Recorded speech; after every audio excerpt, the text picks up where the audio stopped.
தேர்தல் நேரத்தில் பல தலைவர்கள் இப்போது வேனில் சென்று பிரச்சாரம் செய்கிறார்கள்.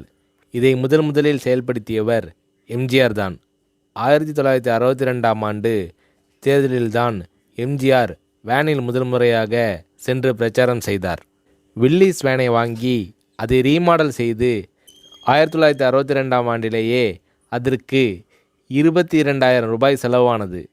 டிரைவருக்கு அருகே 3 பேர் உட்காரும் இருக்கைகள் இருக்கும். அதை அடுத்து வட்டமாக மரத்தில் ஒரு மேடை அமைக்கப்பட்டிருக்கும். அந்த மரத்திலான மேடை மேல் பெரிய ஸ்டூல் போட்டிருக்கும். அதன் மேல்தான் எம்ஜிஆர் அவர்கள் நின்று கொண்டு பேசுவார். நல்ல உயரத்தில் இருப்பதால் பொதுமக்கள் எம்ஜிஆர் அவர்களை நன்கு பார்க்க முடியும். வேனில் இப்படி பிரச்சாரம் செய்வது என்பது அறிஞர் அண்ணாவின் ஐடியா. ஒரு உயரத்தில் எம்ஜிஆர் அவர்கள் மக்களுக்கு தெரியும்படி நின்று கொண்டு பேசினால் நல்ல ஆதரவு கிடைக்கும் என்று அண்ணா அவர்கள் உணர்ந்தார்.